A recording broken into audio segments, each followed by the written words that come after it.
Değerli izleyiciler, hər birinizi xoş gördük. Azərbaycan və dünya gündəmində ən maraqlı transfer və futbol xəbərlərini sizlər üçün gətirmişəm. Ümid edirəm ki, sizlər üçün də maraqlı xəbərlər olacaq. Anonslara vaxt itirmək istəmirəm.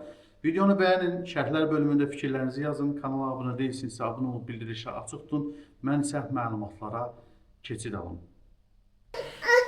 Değerli izleyiciler, bildiğiniz kimi Miray balamızı bir neçə aydır ulserativ kolit xəstəliyindən müalicə etdiririk. Bağırsağındakı sancılar təbii ki dözülməzdir.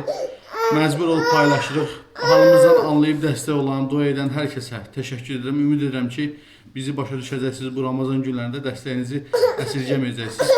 Allah heç kimə bizim kimi çarəsizlik nəsib eləməsin. Kömək olan, olmayan hər kəsə ancaq xoşbəxtlik arzu edirəm. Biz də təbii ki, balamızı xilas etmək istəyirik. Ona görə sizdən maksimum şəkildə dəstək olmağı rica edirəm. Ümid edirəm ki, harayımıza səs verəcəksiniz, dəstək olacaqsınız, dua edəcəksiniz. Öncədən hər birinizə təşəkkür edirəm.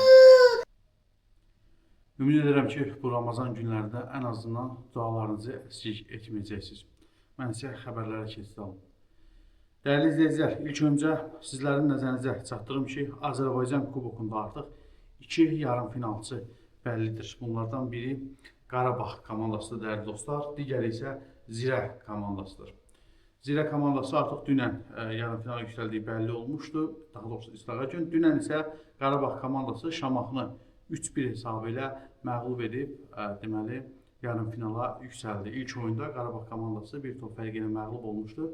Ümumi hesabda bir top fərqi ilə üstün gələrək növbəti mərhələyə yüksəldi və dramatik keçən oyunun son dəqiqələrində Şamaxı penaltını qola çevirə bilmədi və Qarabağ növbəti mərhələyə yüksəlmiş oldu. Maraqlıdır ki, Qarabağın yarımfinal mərhələsindəki rəqibi Sabah Qəbələ cütünün qalibi olacaq. İlk oyun Sabah Qəbələ cütünün oyununda ilk oyun 0-0 hesabı ilə yekunlaşıb. Cavab maçında əgər Sabah komandası Qəbələni üstələyə bilsə, yenə də Sabah Qarabağ duelini görə bilərik, dəyərli dostlar. Və qeyd edim ki, Premyer Liqada son Qarabağ Sabah maçı olduqca dramatik anlarla yadda qalmışdı. Və kifayət qədər maraq doğuran maçlardan biri idi.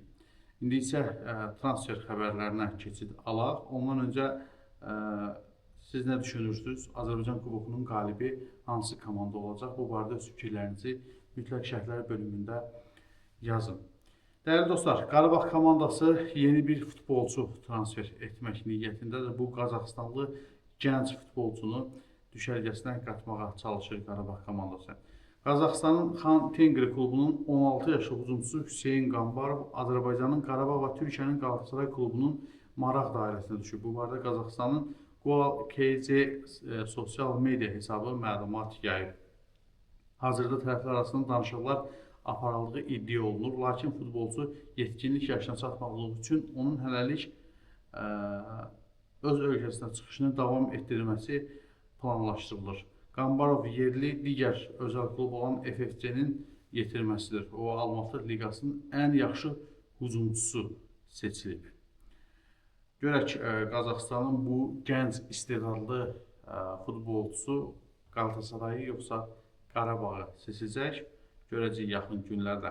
Bu arada Sabah komandası güclənməyə davam edir və mən təxmin edirəm ki, qarşıdakı illərdə Qarabağın qarşısına daha çətin rəqib kimi çıxacaq Sabah komandası və PSG-dən transfer edir.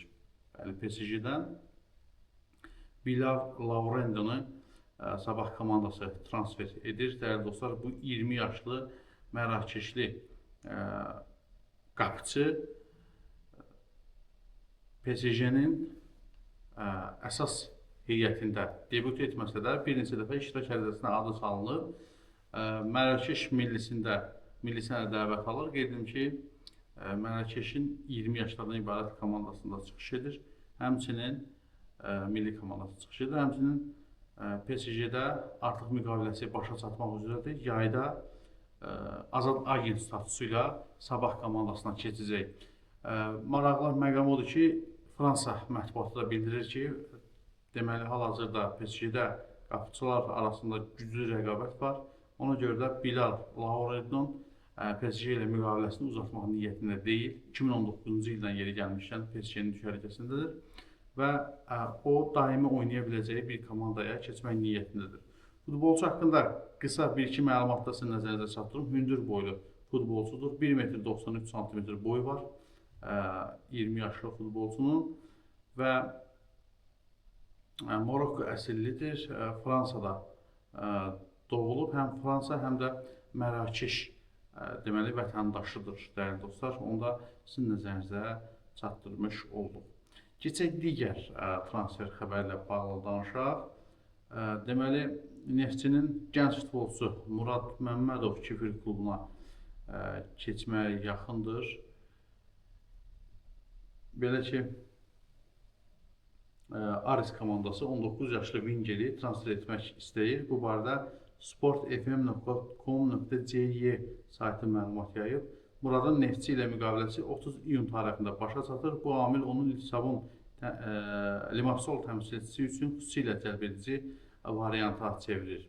Xəbərdə qeyd olunur ki, Aris bir neçə aydır ki, futbolçunun durumunu yaxından izləyir.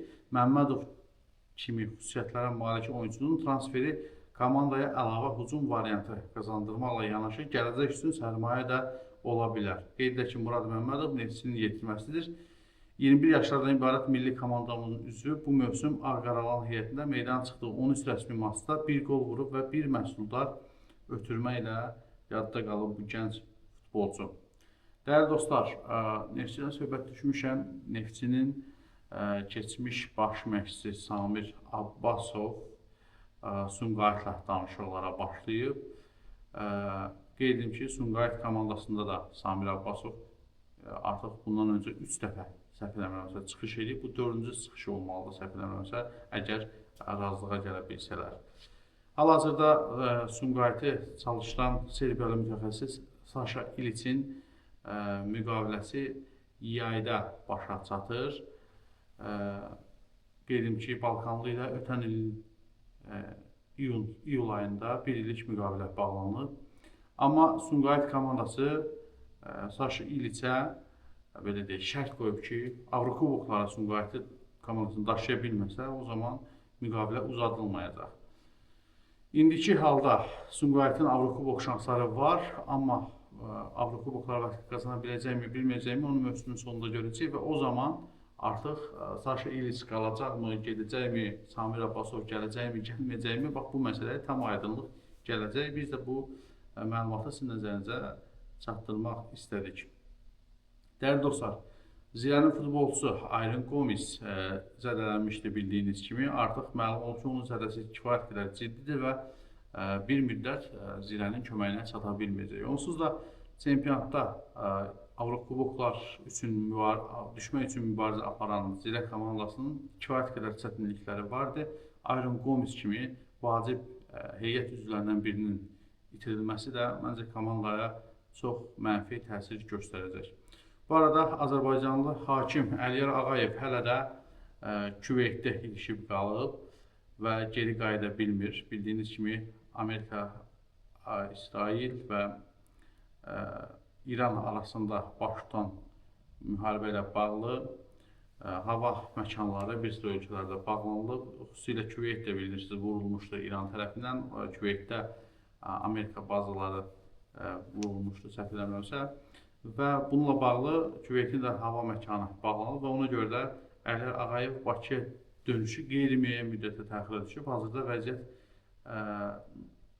nə vaxt normallaşacaq, uçuşlar nə vaxt bərpa ediləcək, hələ ki bilinmir. Qeyd edim ki, Küveytdə bir neçə kubok oyununu idarə etmək üçün Əliyar Ağayev məhz Küveytə səfər etmişdi. Bax, dəyərli izləyicilər, bu da sizə çatdıracağım sonuncu xəbərdir. Düşünürəm ki, sizlər üçün maraqlı xəbərlər oldu. Elə isə videonu hələ də bəyənməmişsə, bəyənin. Şərhlər bölümündə fikirlərinizi yazın. Kanala abunə deyilsinizsə, abunə olub bildirişi açıq tutun. Növbəti videoda görüşmək ümidi ilə hələlik.